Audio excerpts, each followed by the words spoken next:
Think tanks in the UK and the US have suggested we could rewrite the rules of global trade after Brexit.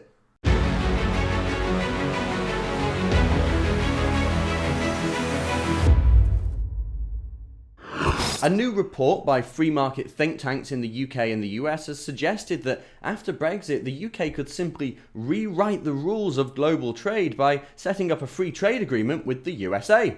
Sounds good to me. The report, headlined "The Ideal US-UK Free Trade Agreement, A Free Trader's Perspective," explains how a deal could be struck with the US once we leave the European Union. Well, presuming we leave the European Union, that is. It says that a free trade agreement should aim for a full and fast trade liberalisation, and that we should just cut all tariffs, or at least get the tariffs as close to zero as we can. Dan Hannan, MEP for the Tories, you've probably heard of him, great free market thinker, has spoken about this recently in a piece in the Washington Examiner, explaining, "Its core idea is simple. What is legal in one country should automatically be legal in the other. Mutual recognition should cover goods, services and professional qualifications. If a drug is approved by the FDA, then it should be good enough for the Brits. If a trader can practice in the City of London, he should be free to work on Wall Street.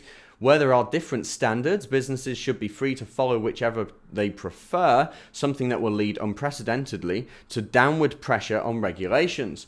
And why stop at the US and Britain? There are other English-speaking common law countries whose systems of corporate government and professional credentials resemble ours. Shouldn't we aim to extend mutual recognition to all countries with interoperable systems and equivalent levels of GDP per head, such as Canada, Hong Kong, Singapore, Australia, and New Zealand? And what about Israel, which is often forgot about, but which has the same common law as the others and is, for business purposes, effectively English-speaking? Something along the lines of what we're proposing already exists between Australia and New Zealand and is arguably the most successful trade deal on the planet.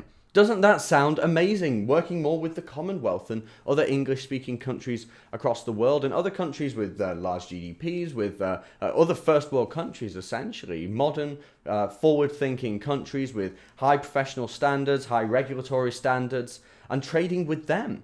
As he says, it works for Australia and New Zealand, and it can work for us as well. So why all the doom and gloom about Brexit when it's clear that there's a simple and innovative way for us to trade with the world without being in the EU's political union? Well, it's revenge, pure and simple. They're going to keep lying and throwing their toys out of the pram about the EU until we rejoin.